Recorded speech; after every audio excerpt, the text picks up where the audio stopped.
Coming to you live from the Super Bowl. No, just kidding. Coming to you live from Madden 13. My name is Music Major. Guys, hello, welcome back to my channel. We're going to do a little bit of Super Bowl reaction for you. And I don't know about you, I'm still fending off a hangover. Got a cup of water by my side. And I got a lot of questions to ask and a lot of stuff to process from last night. But mainly, my big question coming out of the Super Bowl last night is, what the hell happened? What do you think about me? Tell me more. You had a power outage for the San Francisco 49er offense. You had a power outage electricity-wise for the Superdome. And just a bunch of head-scratching things that happened last night. Mainly, the big question I have is, why does everybody think Joe Flacco is good? He's not good. I don't understand why y'all think this. He is just somewhat mediocre in my opinion.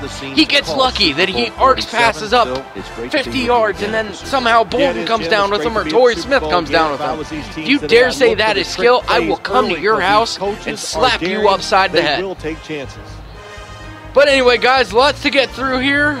Little Madden 13 gameplay.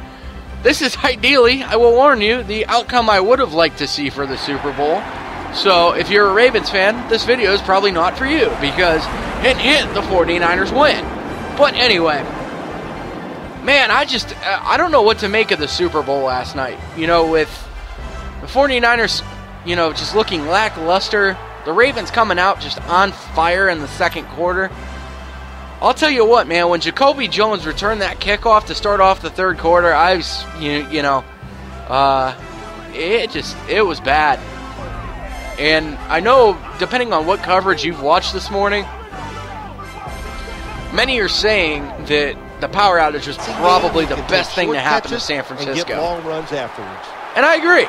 You know, it gave them to be, it gave them time to be more with it, I guess, and get their composure, because I don't know if it was nerves from Kaepernick, nerves from the whole entire team.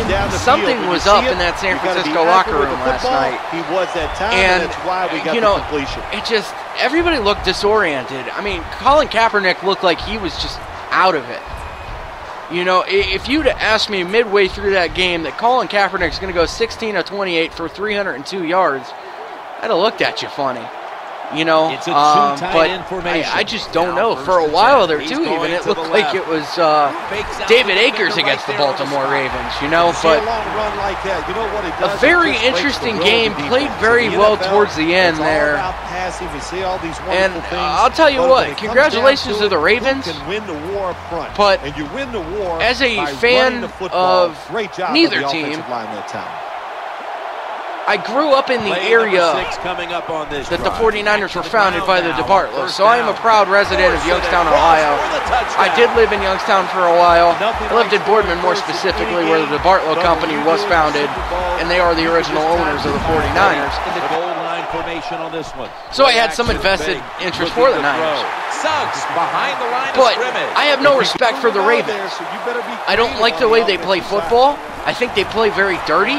And also, Ray Lewis is just not the saint everybody cracks him up to be. He is, at best, not a role model. And honestly, I'm not buying into the system that he's found God or the whole reformed version of it. I don't think he is the creme de la creme. He's a special player, don't get me wrong.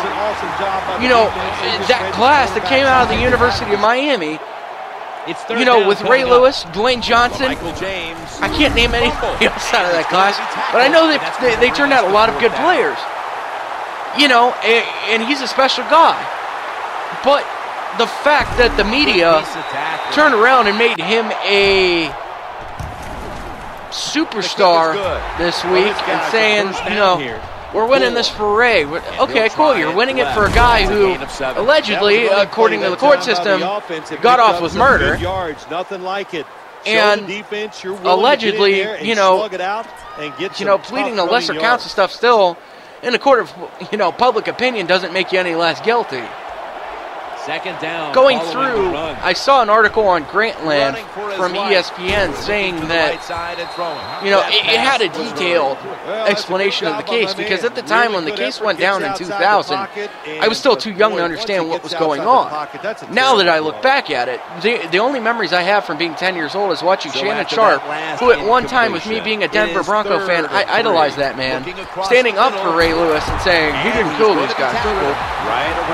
You know, I just don't believe that. Anybody who says I don't kill somebody, I didn't kill somebody, 9 times out of 10 is lying to you. You know, and if you want examples, look at OJ. Okay? The court said OJ didn't do it, but in the court of public opinion, OJ's guilty as hell. Casey Anthony. Court said she didn't do it. Court of public opinion holds it on Casey Anthony that she committed murder. Same principle for Ray Lewis. Following the long play. But I think the 49ers, getting back on task now, played very scared. They looked like they were not wanting to be there. They looked lackadaisical. It looked like they stayed out too late. I don't know what the deal was going on with them. But, you know, a couple of conspiracies. I found an interesting article today off of Yahoo Sports saying, you know, there's a big conspiracy going on that did Beyonce flash the Illuminati sign during the halftime performance? Probably. She's the Antichrist anyway. And coincidentally, if you think that was a good halftime show, you really need to evaluate your priorities. Because through the first 4 songs, I was sitting there with my Super Bowl party and we were making a game out of it, counting how many words we believed that she actually sang. Because she danced most of the time while a track played in the background. You don't go to a concert to see a dancer. You go to a concert to see a singer. That's why you make the money that you do, Beyonce. Very poor performance on that one. Tear me to shreds if you may in the comment section. I'm really looking forward to this video. Another thing too is what in fact did cause that power outage. NFL staying quiet about it. The Superdome staying quiet about it. Nobody really knows about it. You know, nobody really knows what's going on there. Now we're going to find out if the other team takes the knee. I don't know. You know, I had a couple favorite ads on this one. You know, the ads, for my opinion, really sucked. The Budweiser Clydesdale one, I believe, was the best one. It's been and then the Farmer one was all right too, from a Super Bowl to finish it off. Neat perspective. You're right, Jim. A remarkable season. I don't like the fact that a way to win the Super Bowl. They're glorifying Ray Lewis for being the type of person he is. And I understand there's bad people out there, and there's people in the NFL that have done far worse. But if you ask me, and this will probably get me crucified, so go ahead, I'd have liked to see Randy Moss win a Super Bowl before Ray Lewis. But I just didn't get that wish. So, congratulations to the Ravens. I still hate you all. And I've been to the city of Baltimore. Not the nicest group of people out there. There are some good people. They make a hell of a good crab cake. But I am just not all that enthused by the Super Bowl victory by the Ravens. For you Ravens fans that want to put me on a pedestal real quick, you were one play away from being eliminated in the divisional playoff. Until you got lucky in Jesus, or Joe Flacco saved you with a rainbow bullshit pass that should have been picked off. I'm pissed at my team for letting you guys slide by like that. You guys deserve to beat us on that play. But you were on the ropes, man, just leaning there. You got lucky, Baltimore. Art Modell is the Antichrist, in my opinion. Always will be. He ripped Cleveland off of a good football team. He ripped good people off. So, with that being said, my name's Music Major. Leave me a comment. Leave me a hate comment. Like, subscribe so you see the next show. I'll see you later.